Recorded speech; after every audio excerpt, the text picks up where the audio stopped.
Gamers seem to really enjoy gaming, and no matter how many gaming categories spawn out of nowhere, no matter how niche, there's always going to be someone that really enjoys that genre. There is public for everything, but there is one genre that seems to be catching a lot of strays online, a classic that is filled with a lot of the best games in existence according to gamers, like Final Fantasy VII, and we all love Baldur's Gate 3.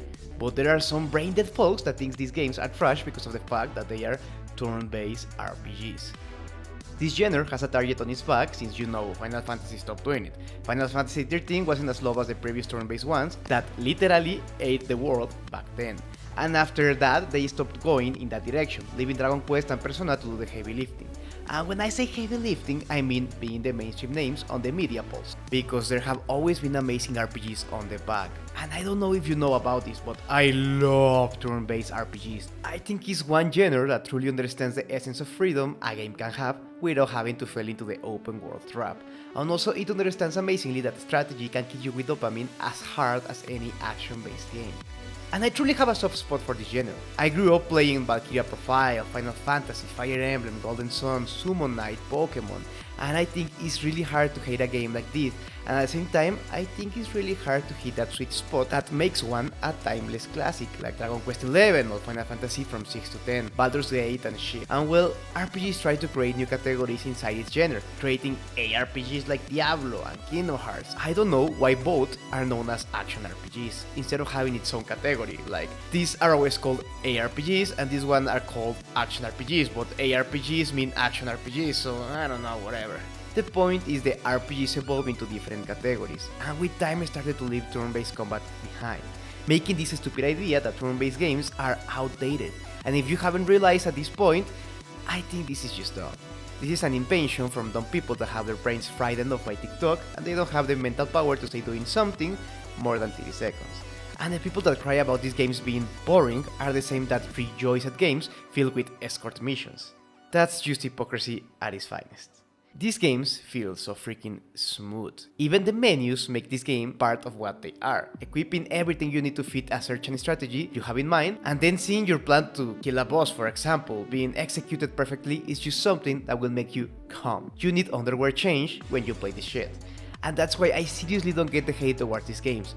You people need to start using that brain again, and stop queuing for League of Legends or Fortnite. Stop! And take the time to find that RPG that will change your mind forever. Oh shit, already happened? Multiple times? But you are just stubborn? I mean, I don't know what to tell you. Go away. But then I have a problem, I suppose a personal one, because what I have can only be described as the opposite problem with one franchise. A franchise that everybody seems to love, a franchise that has birthed a trilogy with one extra game with experimental gameplay, and you know I love my experimental gameplay. But no matter for where I tackle it, or how many times I try to reach an agreement with it, I just can't find a way to like these games. The Xenoblade Chronicle games are considered one of the best RPG trilogies in recent memories, and I think they are a bunch of pee-pee poo-poo watered down RPGs. So let's begin talking about these games, shall we?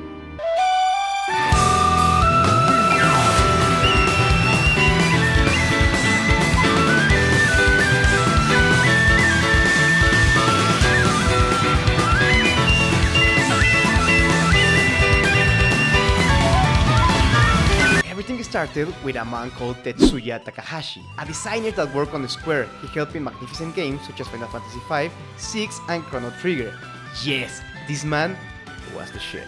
He wanted to start writing his own stories, so he had his wife, another former Square employee called Kaori Tanaka, also known as Soraya Saga, went to the heads of Square and pitched a science fiction game that could work as the next Final Fantasy on the franchise, Final Fantasy VII.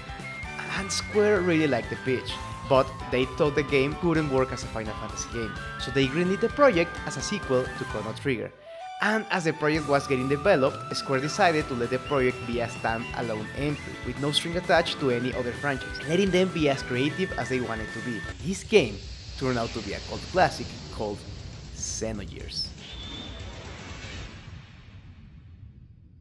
A really well-designed RPG that had a lot of heavy psychological and religious themes, making this game have a heavy inclination to the storytelling, making it a truly one-of-a-kind game for its time. and at the same time a mixed bag with gamers at the time, because the heavy religious themes and cutscenes number in the second disc made the gameplay not balanced with the storytelling at all. The translator of the game, Richard Honeywood, even stating that this was the hardest game he ever translated in his career. The game released 1 year after Final Fantasy VII, and Squaresoft realized that Final Fantasy was their best bet to keep making experimental games with a lot of traction, so Takahashi realized a future sequel for his game had no opportunity of being made. So he, with a couple of Squaresoft employees, a producer called Hirohide Sugira and Yasuyuki Hone, a fellow designer in Square Games, left the company, and with the help of Namco founder Masaya Nakamura, they started their own company with ex-Squaresoft employees and called it Monolith Soft. And the first thing in their list, make a game that will serve as a spiritual successor of the first game they created, Xenogears. And with that, Xenosaga will begin production with the help of Namco, and formally continue the Xeno series. And if you look at it, you can see the seeds of what will become the Xenoblade Chronicles games. This actually started to look more like the project we'll see from Monolith in these days. The game is a science fiction game with multiple human hybrids, mechas, and aliens, part of this game happening in space, where you will control multiple characters in turn-based combat in a linear story. That, again, was really heavy on the cutscenes part of the formula, with amazing visuals and a lot of passion behind it. This game will spawn multiple sequels and spin-offs, completing a mainline trilogy that will kinda bomb. The games didn't sell as planned. Even though they had a lot of passion and a manga and anime to boost their popularity, the games just couldn't take off. Takahashi directed the first Xenogears game, and then left the director position to younger developers, while still assisting to see that the games stay in the line of what was planned for the franchise. That will come to a premature end. The first game gameplay was a basic JRPG, with mecha fights incorporated almost like the summons for Final Fantasy games. Then the second game added weaknesses to enemies and extra options in the mecha battles. But this wasn't enough, and the morale of the studio was at a new low point. So Takahashi started working on this idea he had about people living on top of giant monsters, and started doing a 3D representation of what it would look like. And with that, Project Monado, beginning of the world, would start development. But the team, in honor of Takahashi's work in trying to make the Xeno universe prevail, decided to change the name of the project to Xenoblade. And they pitched the idea to Nintendo this time, and Nintendo will agree to publish the game, and even let it reach America for the Wii, only if they change the name to Xenoblade Chronicles. And Monolith agreed, and with this second wind, they will start to make a game that will change their public perception forever, because you know the rest of the story. The new catch is that this game wasn't a turn-based combat JRPG. It was a real-time action-based battle system, where you will have full control of your character and move in the field, while your characters will do auto-attacks with a designed cooldown, and then use arts that are like the abilities you have in other JRPGs, like your sword swipes and cures and magic and shit, that you could use via cooldowns, meaning once you use them, you will have to wait for it to reactivate to use it again. And while using this, you will charge your character talent arts that are like special moves each character has, that are stronger than normal arts. And while you fight, your allies will battle alongside you without you being able to control them, but being able to like combo with them.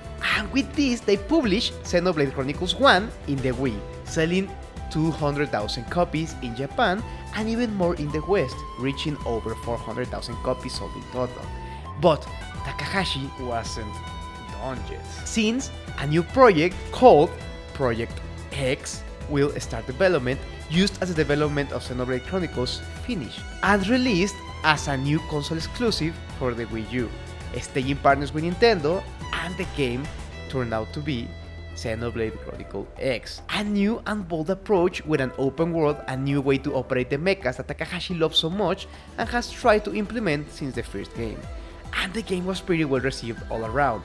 And Shulk even appeared in Smash 4, that's when you know you're doing something good. But then, another console exclusive for the Switch came out from Monolith Soft, a sequel to the first Xenoblade Chronicles, Xenoblade Chronicles 2. And with the Switch popularity and ease of play, the game exploded in popularity, making it sell more than 1 million copies, making Xenoblade enter the big boy territory. Thanks to Smash and, well, Smash.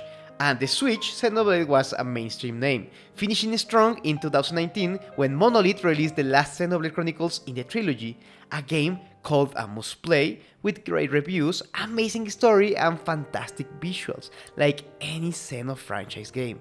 These games have a lot of passion, and it paid off, and the future of the Xeno universe Takahashi worked so hard to create is looking to be really bright. And we will probably see more of it with the release of the Switch 2.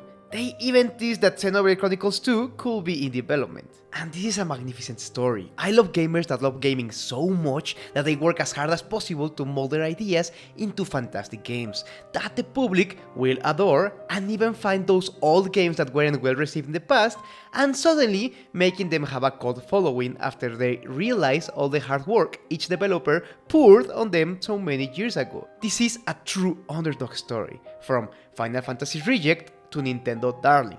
That is just an amazing thing to put in your tombstone. But, with all that said, now is when I drop in the middle of the stage and I cold-heartedly tell why these games fail so much in the game design aspect that I can't help but to leave them to rust each time I even attempt to play the game. And for that, we need to talk about the gameplay.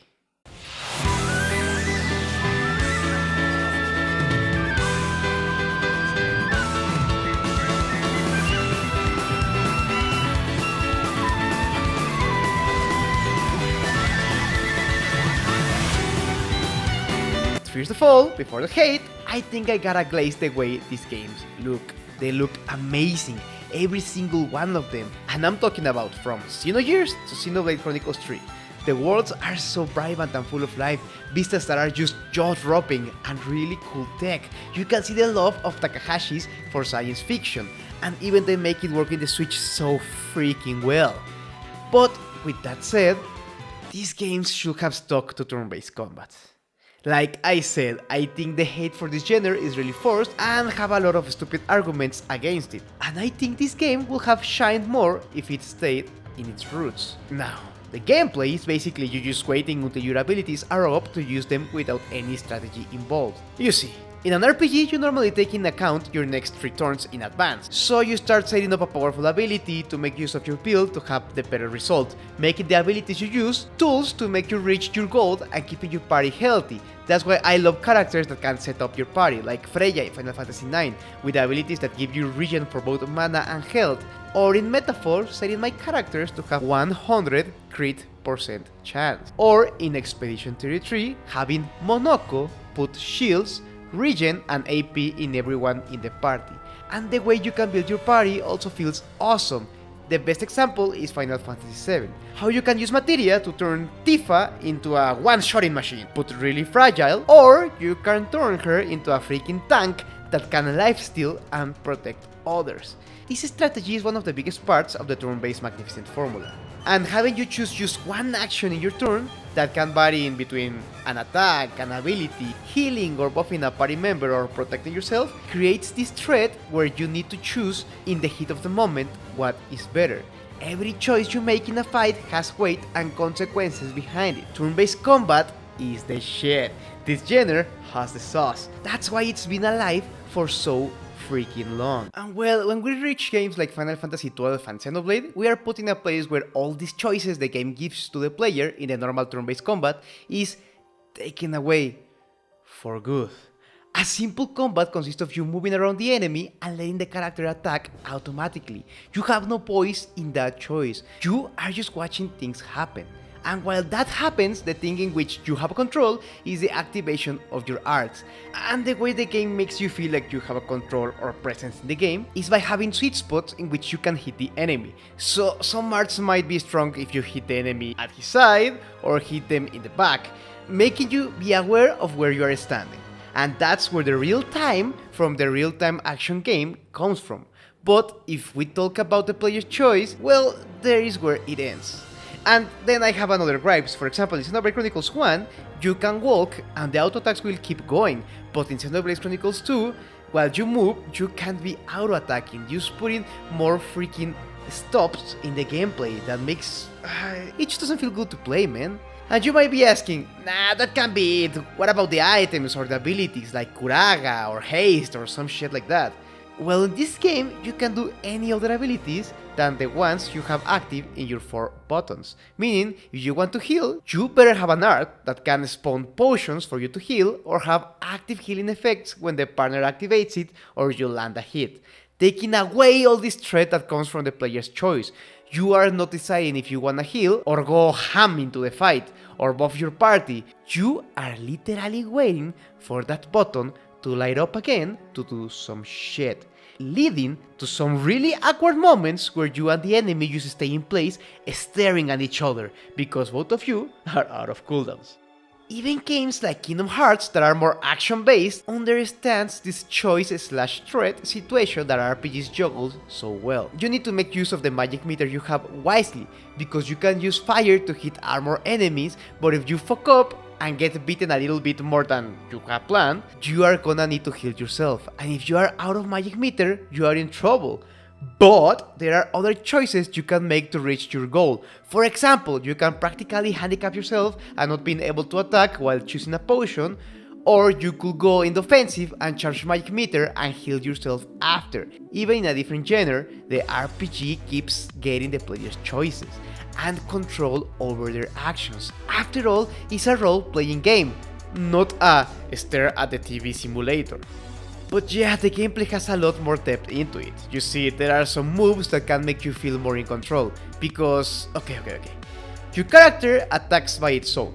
You are not taking part on that, but you can activate the abilities, but those abilities can miss. Yeah, the game can make you feel even more useless on the side of the one using the controller. But you see, you can afflict certain stats on the enemy like trample, which makes the enemy fall to the ground. And in there, every attack is gonna have 100% accuracy, meaning you can now land powerful attacks. But that's not all, for you see, after the enemy is trampled, you can launch it into the sky and then finish a chain attack by smashing it back into the ground, creating the sequence you also have to follow if you wanna deal more damage. And while you move through the battle, auto-attacking and doing your arts, to make you feel even more in control of the battle, you can cancel an auto-attack animation by pressing the art, as an auto-attack connects, making your combos feel smoother and taking less of your time. Or that's what I will say if after doing that perfectly, you didn't have to wait for those freaking cooldowns to refresh again, leaving you auto-attacking like a dumbass. And maybe I'm wrong, maybe I'm the one who sucks or stopped the game before reaching the level that unlocks the unlimited cooldowns and the smoother interactions between party members and arts. But if the game does not feel good to play for over 20 hours, yeah, I said I would force myself to finish the game, that's why I played so much. So if you played 20 hours, that means you enjoyed it, argument, it's freaking invalid, okay? But if after this long, instead of me getting more into the game, I'm drifting away more and more, it means the game design is doing something wrong. I know there are a lot of hidden stats in the fight, like the evasiveness and the use of chain attacks and stuff like that. And yeah, cool that you have that depth, but the gameplay keeps being as stale as possible. I just can't grasp why you can make the auto attacks yourself and make this more like a rhythm game, where you need to time your shit perfectly. That wouldn't be so different from the quick commands you get now. It will make that aspect of the game even better. And in between attacks, dodge incoming ones to not fuck with your combo rhythm. Because yeah, in this game, you can't freaking dodge either, so more control is taken away from the player. Even in League, you can auto-attack when you want, you can click that shit. But here, the game does it for you, and I feel like that takes a lot from the player's hand. Like, for example, I love to tackle hard fights in games. I love to get out of my way to find a fight that I know is going to take a lot of me. But normally, with good planning and strategy, you can take on anything in an RPG. And that's thanks to the turn-based combat or the freedom you have for skill expression that also works in games like the remakes of Final Fantasy VII or Kingdom Hearts. But here, because the game takes so much away from you, like the choice of attacking or dodging by yourself, you are just being dragged during the experience. Pokemon Snap style. Yeah, I can shoot a picture or throw an apple when I want, just like here. I can activate a sword ability or make combos. but I don't have full control of myself, and in Pokemon Snap you get it. It's a game that is supposed to make every picture almost impossible in a single run. You have to try and trigger different things to get specific shots. But here, why am I not able to express myself in combat? It's an RPG, it's an action game. Why am I being taken on a rail shooter? This is just so freaking underwhelming and I have no words for it. I genuinely can't understand the thought behind this choice. I simply don't get it. It baffles me from the game design perspective. Why take control out of your players in the thing they are going to be doing 80 to 90% of the game? And on top of that, add a gacha freaking system. Huh? Are you sure this is the best RPG trilogy on the system? And when you don't want to battle anything for a while because fuck that, you then can go in side quests, most of them getting items from the open world. But you know what? No matter if it's a monster part or an item that you can just find in the wild sitting there, they appear by freaking RNG, meaning you could be hunting the same monster and grabbing items for the same mining spot for hours and the item could never freaking appear. I don't know if the luck stat helps with that shit, but it truly makes the game a game for no one. You get mad because of the bullshit RNG you need for the side quest, and the only thing you can do is fight, and the fights fucking sucks! And that's not just me, because while I was searching for some items, I was searching at Reddit what the fuck I'm supposed to do, and the answer was like, dude, it's RNG, fucking sucks, I don't do the side quest. Ugh. I'm so sorry, I genuinely want to like this game. Really, sorry guys, I didn't mean to get like this. This was supposed to be a journey where I found my new favorite modern RPG. I swear, but taking this away from the players just negates the possibility of them getting out of their way to try the hard fight, because if you enter a fight, you are getting fucked. The enemy is gonna deal thousands of damage to you from anywhere without the possibility of you dodging, or parrying, or buffing yourself or the other party members to take on this hard battle. Look at Expedition 33. I fought this dude just after getting my L. He one-shots me, and I do little damage, but I do damage. So I just parried my way to victory. It might have taken 40 minutes that I will never get back, but that victory was earned and I felt awesome. Or how about the fights in Kingdom Hearts? In the highest difficulty, if you receive 2 hits, you are cooked. But if you learn patterns, use magic strategically, and freaking guard in time and shit, you feel unstoppable. And you can add any secret boss from any Final Fantasy game to this list. Being an RPG, or a turn-based game, or a real-time for that matter, doesn't mean you have to take away control for your players. And adding these placebo chains you can do with different elements or with throttle, launch and smash it is not having enough, for me at least, to come back to the game. It feels horrible to just be staring at the TV watching the gameplay itself while I'm here yearning for an amazing RPG experience that I was promised. And this is not a first impression thing, for you see, when Xenoblade Chronicles X came out for the Wii U, I wanted the game so freaking bad. Like, really freaking bad. So bad that I just talked about the game for weeks. And my cousin, that motherfucker, got the game while I couldn't. And he started teasing me, sending me pictures of the game, saying, oh my god, what a good game, and shit like that. And like 2 weeks after, I was going to go to his house, and I had planned an amazing way to steal the game from his cold and skinny hands. For, you see, he lives more than 4 hours away from where I live, and even if he realized I took the game, I would be long gone for months and he couldn't do anything about it. But then, when I started looking for the game, he was playing something else. And when I said, yo, let me play Xenoblade, just to see where he was keeping the game, he said, nah man, I don't know where it is. And that was a bad sign. It truly was my first clue in discovering this game might not be for me. After a while, I found the game and he said, take it. I didn't play it a lot. And I started sweating bullets. But at the same time, I was like, maybe he just doesn't get it, he's too dumb. But when I booted up the game and I started the first, I don't know, 15 hours, I reached the mechas and shit and the second map and cleared almost every side quest, I was left speechless. The game was trash, and I just forgot about the game. But after Xenoblade 2 came out and everyone was loving it and Shulk was in Smash, and I mean, this? What? I'm a simple man. Don't act like it didn't caught your attention too, you know? I was dead set to try Xenoblade again, and after years and for the sake of this video, I tried to play Xenoblade 2, and I just loved everything except from the gameplay. I mean, even the bad voice acting has some charm to it. Would you? Ow! You're the one in my room! The guy's room, see? And then hearing that Xenoblade 1 was better and trying it and having close to the same experience, and then hearing that Xenoblade 3 is the best in the Xeno universe and playing it for a couple of hours and finding it to be the same, repetitive, boring, and not a player-friendly experience, I gave up. I genuinely wanted to make a video reviewing the trilogy and coming with a new set of mind, and newly found emotions, but I ended up giving up. A broken man, sad that I couldn't enjoy this game because even if I hate playing them, I truly love watching these games being made. They have a lot of passion, and it shows in every aspect of the game. It's really clean, the stories are really well made, the characters are really fun and memorable, and the music is really freaking good. It truly has all the parts that a memorable RPG should have, but the gameplay is just something that I hate from every direction. I already said why, I hope that explanation is enough. But please, if you like these games, keep playing them. Keep this Xeno franchise alive.